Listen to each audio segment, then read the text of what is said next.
What's up, guys? It's October 27th, 2023. We're going to do a breakdown of the E-mini. Looks like bears are selling again. Right off the open, they had a double top bear flag, and we sold. Broke between low, and they got a measured move, the low of the day. Yesterday was also another day of selling, and this pullback, this bull trend ended up being a pullback, is what I want to say.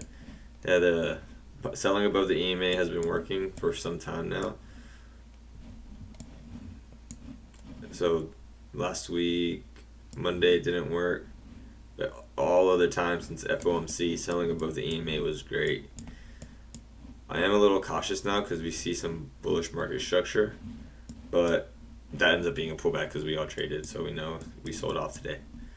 First 6 bars of the day are all bearish. There's a gap up and it got closed right away. The gap up's small, but it's still a gap up and it's a bull bar. That's too shallow. There we go. So you guys see the gap up. Gap up, no continuation at highs, and they get a pullback into the EMA and it sells right away. I think this is more profit taking than anything because bears did make some money quickly here. 15 points. So they'll probably take some profits and then go for the 20. Oh, they came so... Oh, wait. Let me fix that. They came really close to the 20-point mark. The market moves within...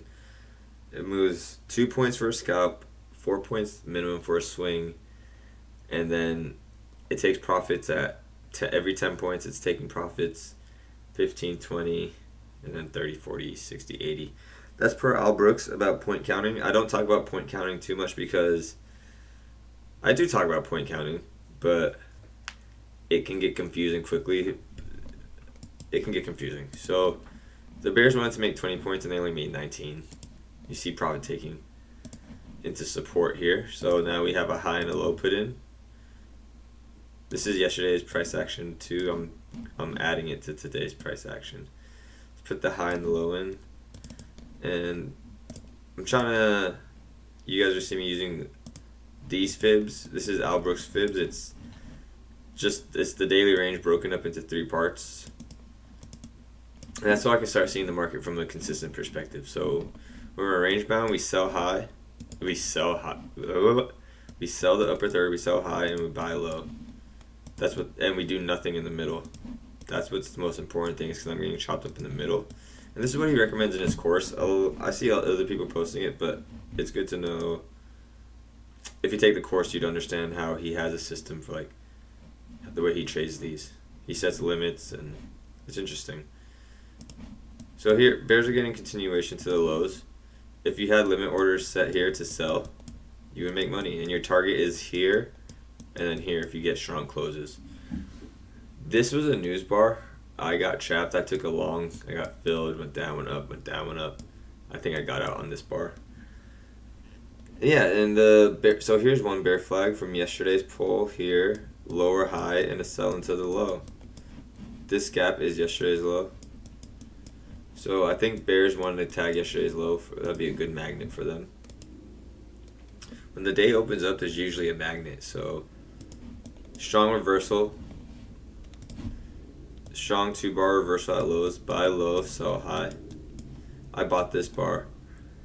And you can see like bears couldn't close beyond this wick. So that should be alarming you. I mean, you could hold your positions here. If I saw this candle and I was short, I would definitely hold for the low and then have to get out here. But something to be cautious about is that bears did not close below this candle. And then it bounces, so maybe there's more buy orders sitting at lows, range lows.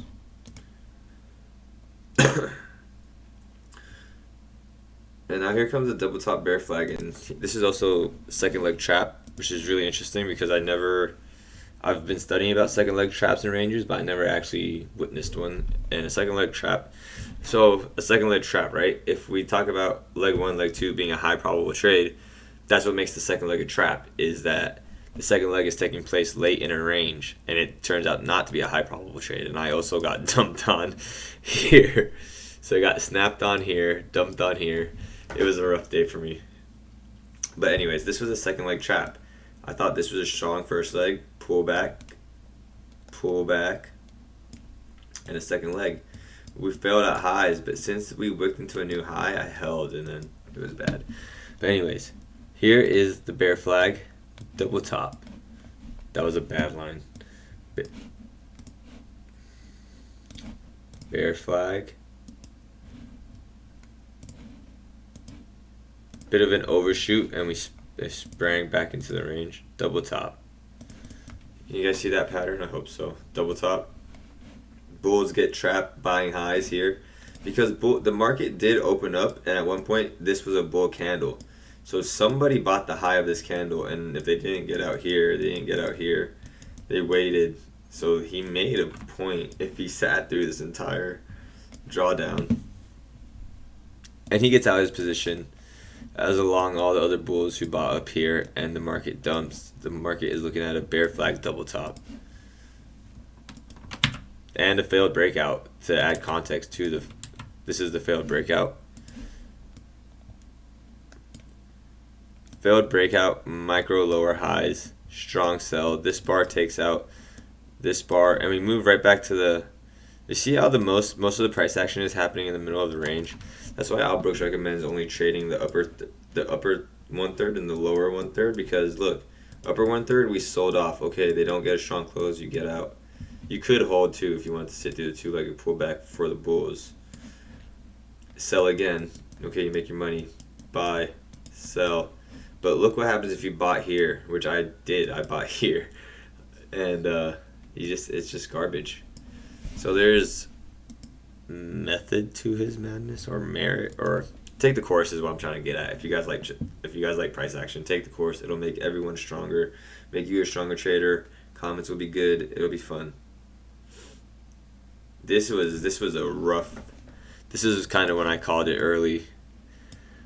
So we have the breakout here, and then we have follow through, and we have this strong bar, and the market is just in a chop zone. Back and forth, avoiding the middle part of the range. They get a breakout, and bears take profits right away. This is like a falling bear flag. It still is a bear flag. It's a very tight channel.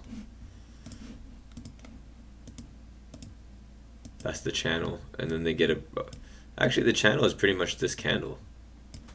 It's that candle's width, and then they get the breakout. Strong profit taking, but there's also follow through. So I think it'd be okay to hold a runner to see if we tag yesterday's low, because I think these bears, how these bulls got stuck, I think these bears were waiting for yesterday's low as well. They could sell more up here, sell more here, and bring their price higher, which is not something you should do if you're just learning how to trade.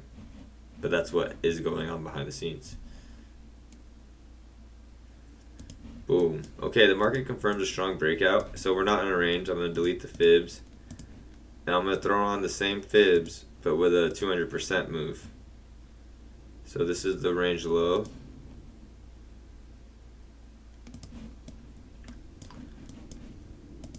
I'm doing it like this because I was still watching the day, and this is how I was framing my day. I was switching between the fibs, range and range fibs or expansion fibs. There's no like crazy number levels. It's 33, 50, and 66. And then this is a 0, 100, 0, 50, 100. So yeah, they break out, and my target becomes this. If I see strong closes, I go for the next one. This is a tight bear channel. It doesn't really look like a failed breakout yet. There's buyers taking profits at lows, but it's hard to say. It's late in a bear trend, best looking candle. Well, I wouldn't be mad if someone was like, I got out and waited for follow through. I think that'd be pretty smart, or hold a runner. It does get follow through. I have a micro double bottom here, but I have a micro double bottom here, but it's a double bottom in a downtrend. A double bottom in a downtrend can be breakout mode, because if there's a double bottom, there's probably a double top. It's just you're just not looking at the double top. So you could place a stop order here, or wait for a bar and then get short. This is all covered in the Al Brooks course. It's pretty crazy. I'm almost done with the course again. And then hold on, let me talk about this. I'll talk about the course after. So we have a failed breakout, broad. I mean, this is just a short. If you're scalping, if you're getting long, you gotta scalp. So we have a bear channel, breakout. We have so this is a spike in channel. Here's the new channel. We have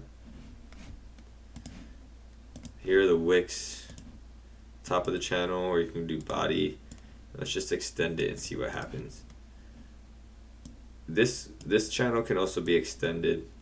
Let me delete it to something like this. Here, oh.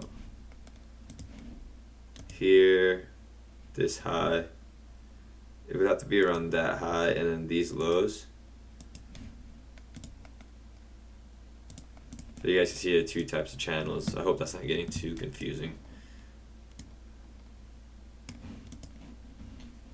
Okay, I'm gonna hit play with this and see if they get respected. After a breakout from this channel, it's natural to see a up move. Okay, look, one channel extreme was tested.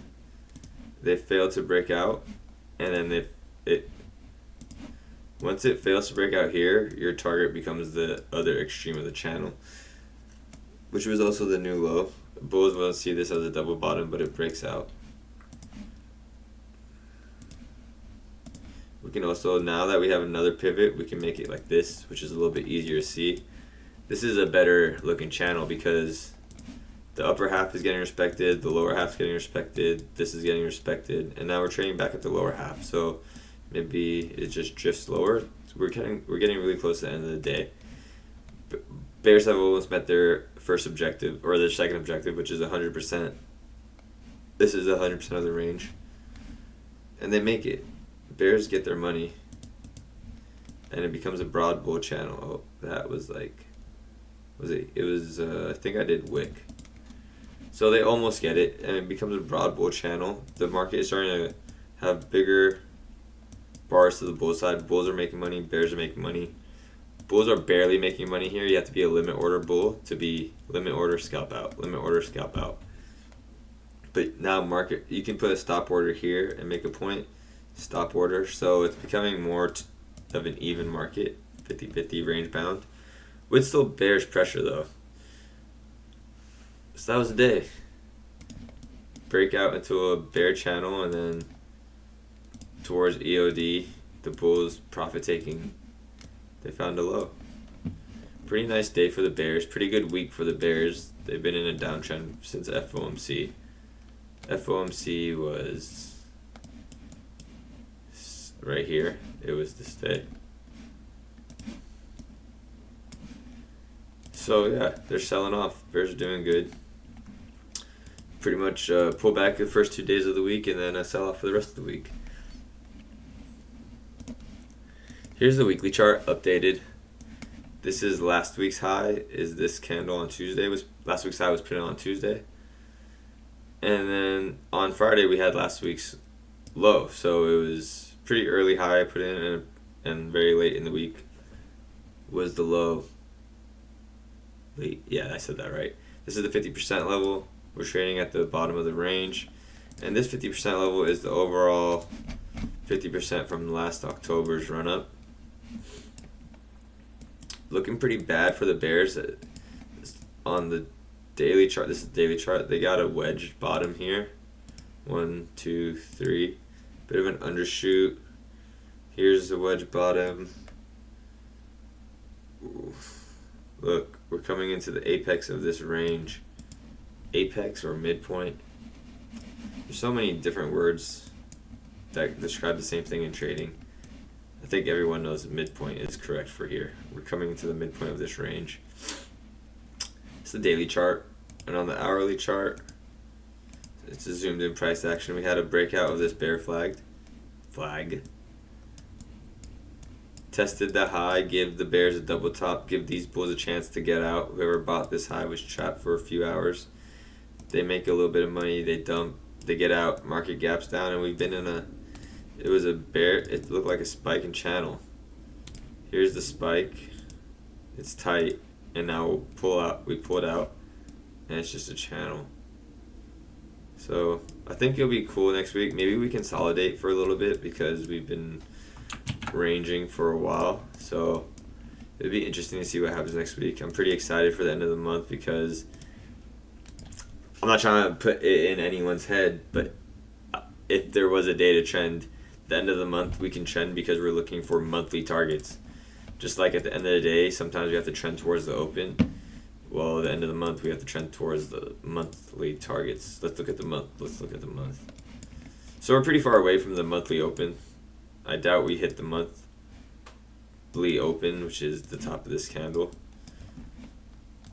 But maybe we look for last week's. Maybe, wait. How do I do this? Let's go to the hourly chart. Oh, that was the hourly chart.